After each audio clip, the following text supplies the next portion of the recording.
monde, je vous retrouve aujourd'hui dans une nouvelle vidéo avec un petit changement capillaire, je pense que vous l'avez remarqué.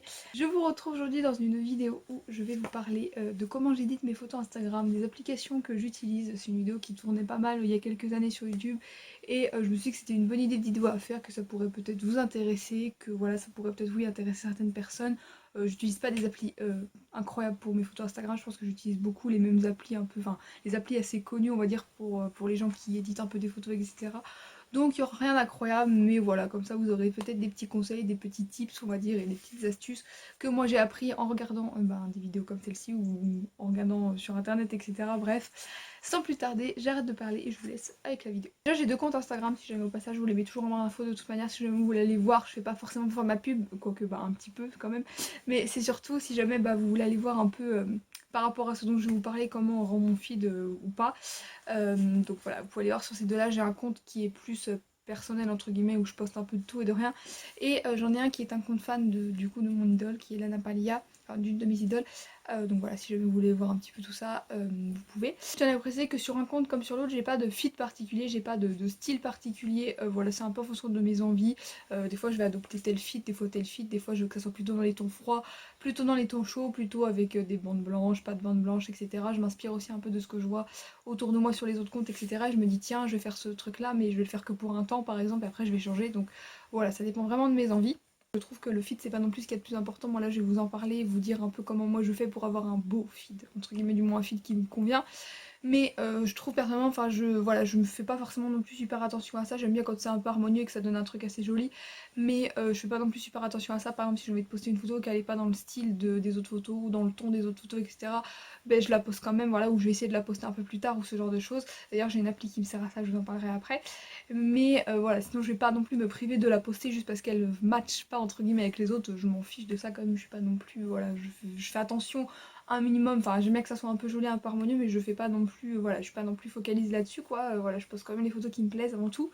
Donc la première application que j'utilise très souvent, je vous en parlais juste avant, c'est pour un peu planifier mon feed Instagram, c'est l'application Garni, donc je vous mettrai des petits...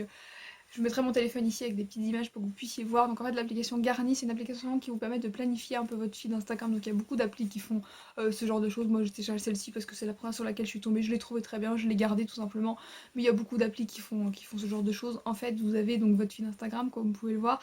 Donc là c'est sur mon compte fan puisque je fais plus attention au feed de mon compte fan que mon compte perso. Donc pour le feed de mon compte fan en fait, donc j'ai toutes mes photos, celles que j'ai postées et celles que je souhaiterais poster. Et du coup vous pouvez voir si les couleurs vont bien. Moi je sais que des fois j'aime pas trop par exemple quand il y a deux couleurs par exemple qui sont à peu près pareilles, qui sont à côté, j'essaye de les échanger ou de les intervertir ou ce genre de choses, ou de voir si vous écrivez un texte, de voir dans quel ordre vous allez le mettre ou ce genre de choses. Donc voilà, ça peut être intéressant comme une petite application. Moi je la mets là et c'est surtout parce que comme ça quand j'ai des photos qui sont dans ma galerie que je trouve du coup de mon idole ou en rapport avec elle, avec les séries dans lesquelles elle joue etc. Je les mets là-dessus et puis après je les organise un peu et je sais que tel jour je vais poster celle-ci, tel jour celle-ci, tel jour celle-ci. Donc voilà, c'est une application dont je me sers pas mal. Pas vraiment pour éditer des photos, mais c'est quand même un peu en lien avec Instagram qui me sert beaucoup, donc je vous la présente. L'application que j'utilise souvent aussi quand je veux faire des bords blancs, donc l'application InstaSight, donc pareil il en existe beaucoup je pense des applis qui font ce genre de choses, c'est pour ajouter des bords blancs ou noirs ou d'une autre couleur, peu importe, moi j'utilise souvent pour le blanc et pour le noir, sur vos photos, donc ça peut être pour Instagram ou pour des photos autres. Voilà, donc moi j'utilise souvent sur Instagram pour faire des bords blancs, je trouve que ça donne un petit style assez sympa et voilà, encore une fois ça peut faire un feed particulier selon vos envies. Quand je veux un thème précis, mais plus au niveau des couleurs, quand je veux que mes photos elles soient par exemple dans un ton précis, dans un ton chaud, dans un ton froid, dans un ton marron, dans un ton automnal, j'en sais rien, peu importe, j'utilise l'application VS Cocam, je pense que vous la connaissez. Si vous faites un minimum attention à votre fil Instagram, que voilà, vous aimez bien les belles photos, etc., je pense que c'est une application qui est très très connue. C'est une application que j'aime beaucoup parce que déjà elle propose pas mal d'effets. Bon, il y en a qui sont payants, moi j'ai pas la version payante, j'ai que la version gratuite, mais même dans la version gratuite, elle propose plein de couleurs différentes, de tons différents, de températures différentes. Et ce que j'aime bien, c'est que si par exemple vous avez fait une combinaison de couleurs qui vous plaît, vous dites ouais, cette photo elle est jolie avec telle combinaison, avec la luminosité à tel endroit, le contraste à tel niveau, etc. Ce qui est bien, c'est que vous pouvez sauvegarder cette combinaison et l'utiliser après sur vos photos, vos autres photos. Donc si vous voulez faire un thème sur plusieurs photos, hop, vous importez direct votre photo et vous sélectionnez en fait ce que vous avez sauvegardé. Ça se met directement. Donc si vous avez des combinaisons assez longues, genre avec la luminosité, le contraste à tel endroit, les tons froids, les tons chauds, un effet, deux effets, trois effets, enfin peu importe, voilà.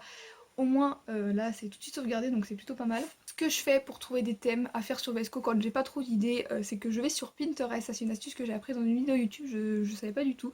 En fait si vous avez l'application Pinterest, vous pouvez taper dedans VSCO thème Instagram ou quelque chose comme ça, et vous allez tomber sur des photos, comme vous pouvez le voir juste à côté, où vous aurez le style de la photo, donc vous allez choisir à peu près, par exemple telle photo, oh j'aime bien le style que ça rend, et ça vous met sur la photo par exemple ce qu'il faut faire pour avoir ce thème là. Donc, après c'est adapté selon la photo que vous voulez mettre, parce que sur Pinterest souvent les photos exemples qu'ils vous mettent c'est des photos de paysages ou ce genre de choses, alors que par exemple si vous mettez comme moi des photos de personnes pour une idole par exemple, et ben ça va peut-être pas forcément correspondre, mais ça vous donne un peu une idée. Après vous pouvez changer un peu voilà les tons etc, mais ça va vous donner par exemple la clarté à tel endroit, enfin à tel niveau, tel effet, par exemple effet B12 au niveau 5, ce genre de choses, voilà, de toute façon vous voyez sur l'écran, mais ça va vous donner des combinaisons, et donc ça peut être soit un truc pour s'inspirer. Je trouve que c'est une bonne astuce que je connaissais pas avant, et depuis que je la connais ça m'aide pas mal quand j'ai pas trop d'idées, voilà, pour s'inspirer. De toute façon Pinterest pour l'inspiration à tous les niveaux c'est la meilleure application au monde, mais je savais pas qu'ils faisaient des trucs sur VSCO, et quand je l'ai appris bah ça m'a bien servi. Autre application que j'utilise pas mal, je me souviens plus du nom exact, je crois que c'est Gris pour Instagram ou quelque chose comme ça, je vous mettrai le nom inscrit quelque part sur l'écran.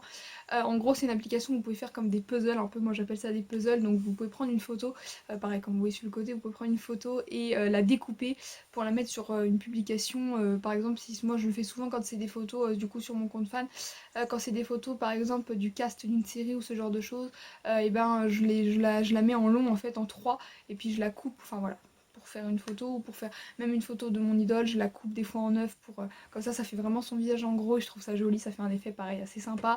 Ça sert pas très souvent je vous avoue, mais je trouve qu'elle est plutôt utile de temps en temps, donc c'est pour ça que je l'ai téléchargée. Voilà tout le monde, donc j'espère que cette vidéo vous aura plu, j'espère qu'elle aura peut-être pu vous aider. Je sais pas du tout si elle sera longue ou courte, je pense qu'elle sera quand même assez courte, mais voilà, j'espère quand même qu'elle aura pu vous aider, vous intéresser, qu'elle aura pu vous donner des petits tips, des petites astuces, des petites applis sympas, ou juste vous divertir tout simplement. Si la vidéo vous a plu, n'hésitez pas à la liker, ça me ferait vraiment super plaisir, à la commenter, à la partager, à vous abonner si ce n'est pas encore fait.